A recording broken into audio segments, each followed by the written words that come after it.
Halo dan selamat datang di Electric Bus. Aku Patrick Van dan hari ini aku akan menunjukkan cara membuat rangkaian minimum system Atmega 328 dengan Eagle Cat Soft. Jadi apa itu minimum system? Minimum system adalah sekumpulan rangkaian yang harus ada pada sebuah controller atau IC agar dapat diprogram dan bekerja sebagaimana mestinya. Nah, untuk membuatnya kita memerlukan beberapa rangkaian seperti rangkaian power supply, rangkaian oscillator, rangkaian pemrograman, dan rangkaian pin-pin pada microcontroller. Pertama, rangkaian power supply, yaitu rangkaian yang digunakan untuk satu daya. Rangkaian ini terdiri dari jack DC 5 mm, kapasitor 470 mikrofarad dan 100 mikrofarad, regulator 5 volt 7805, LED 3 mm, dan resistor 220 ohm. Yang kedua ada rangkaian oscillator, yaitu rangkaian untuk pembangkit frekuensi eksternal. Rangkaian ini terdiri dari kristal 16000 MHz dan kapasitor 22 picofarad. Kemudian ada rangkaian pemrograman. Rangkaian ini terdiri dari pin header yang jenisnya dapat kita gunakan female ataupun male. Dan terakhir ada komponen rangkaian pin-pin microcontroller. Rangkaian ini terdiri dari pin header yang nantinya akan terhubung pada pin-pin microcontroller seperti pin analog dan digital dan sebagainya. Hal pertama yang perlu kamu perhatikan setelah membuka Eagle adalah control panel. Klik file, new, schematic. Karena untuk membuat PCB-nya kita perlu skematiknya terlebih dahulu. Pertama, klik add part, kemudian cari komponen yang diperlukan. Oh ya, di sini aku menggunakan library tambahan seperti SparkFun Library dan dua library lain yang digunakan di video ini. Kalian bisa dapatkan library ini di link di deskripsi di bawah. Pada kolom pencarian, cari Atmega 328P yang merupakan otak dari rangkaian ini. Letakkan di mana saja sesuka kalian.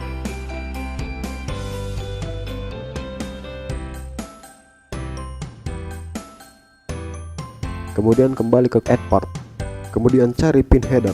Di sini kita menggunakan pin header 1x14 1 buah, 1x4 2 buah, 1x8 1 buah, dan 1x6 1 buah. Dan tempatkan di mana saja yang menurut kalian rapi.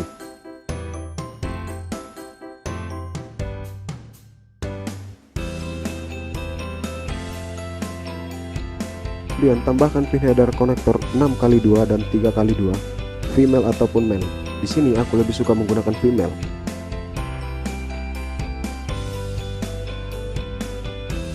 Setelah itu tambahkan switch pada rangkaian. Di sini aku menggunakan jenis DTS6. Tambahkan 4 VCC dan 6 ground.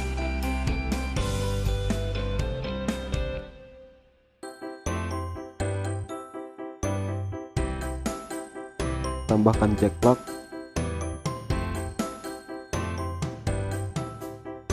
Tambahkan 3 elektrolitik kapasitor dan 2 buah kapasitor 22 picofarad.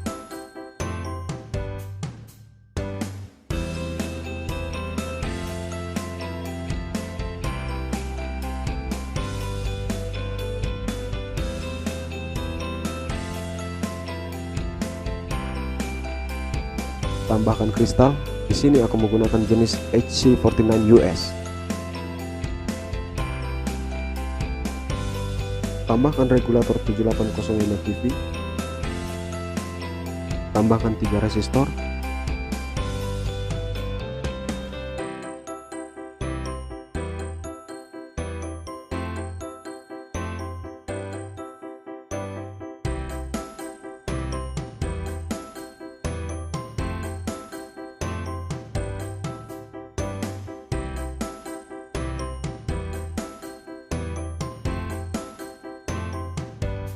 Dan 2 buah LED 3 mm.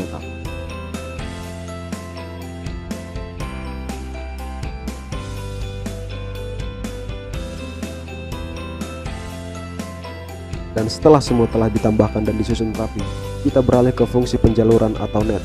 Tapi sebelum itu, aku akan menjelaskan tentang cara mengganti nama dan value pada komponen.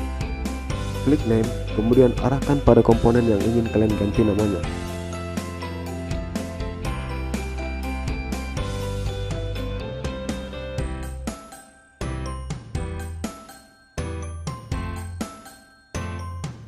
Untuk value, klik value, kemudian arahkan pada komponen yang ingin kalian ganti value-nya.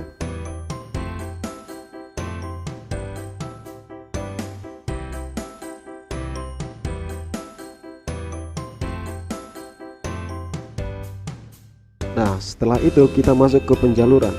Klik net, kemudian hubungkan setiap komponen ke komponen lainnya.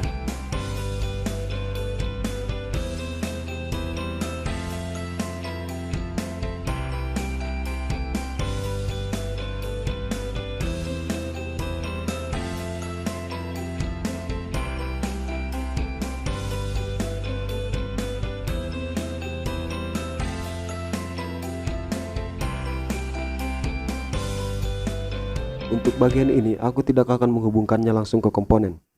Kita bisa menghubungkannya secara otomatis dengan menggunakan label. Tapi sebelum itu, aku akan menyelesaikannya terlebih dahulu.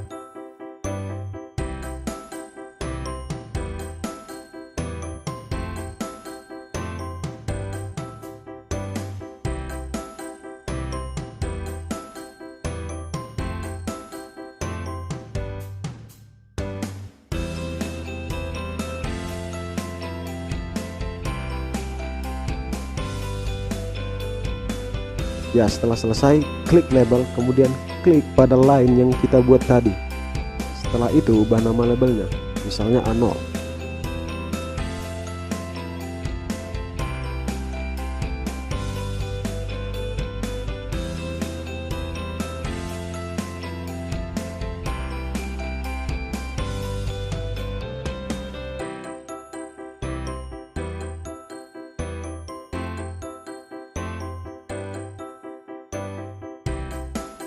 Kemudian pada pin header di pin 8 kita ganti juga namanya A0, dan secara otomatis keduanya akan terhubung. Dan itulah fungsi label. Kemudian kita akan lanjutkan sampai selesai.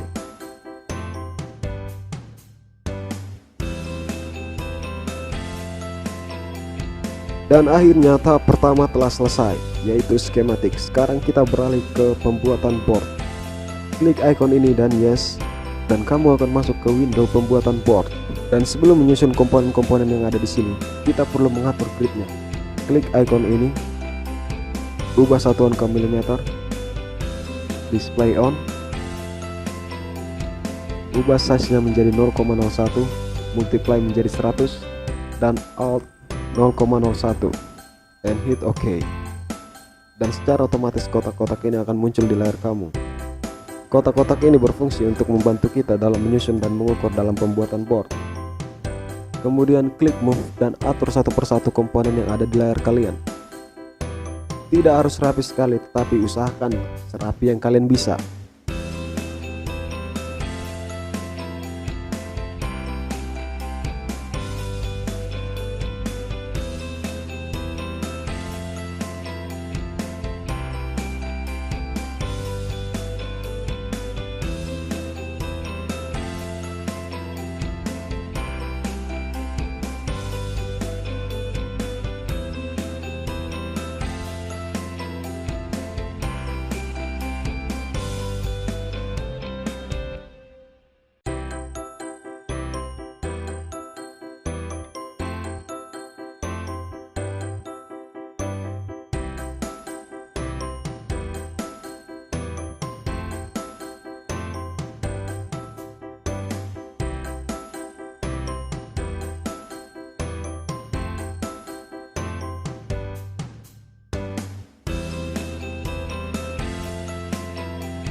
Dan setelah semua tersusun, kalian bisa mengatur ukuran boardnya dengan hanya mendrag garis kuning ini. Dan setelah itu kita masuk ke penjaluran. Tapi tunggu dulu, bagaimana cara kita menjalurkan jika jalurnya acak-acakan begini? Masalah ini dapat kita atasi hanya dengan satu tombol ajaib, yaitu Red Snap. Klik Red Snap dan voila, semuanya lebih rapi daripada sebelumnya. Dan sebelum penjaluran, kita perlu mengatur width-nya menjadi 0,6096 dan drill menjadi 0,9. Setelah itu lakukan penjaluran seperti biasa. Ikuti garis kuning pada tiap-tiap komponennya.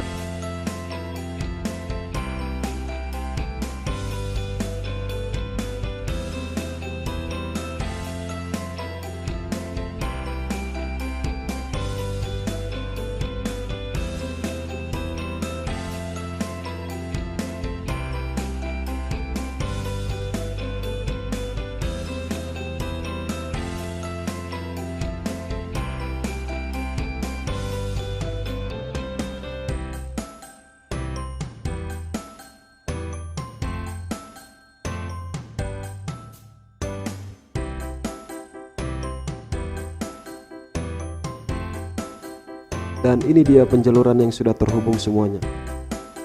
Dan untuk membuat jumper seperti ini, kalian tinggal klik tengah mouse kalian, klik, kemudian hubungkan layer top pada komponen yang dituju. Dan untuk tahap terakhir kita akan menggunakan fungsi polygon. Polygon di sini berfungsi untuk mengubah seluruh sisi dari board menjadi ground.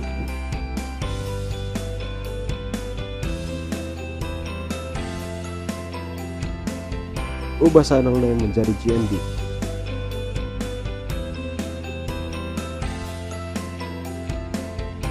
Klik red snap dan akan tampak seperti ini. Dan kita akan melakukannya untuk top layer juga.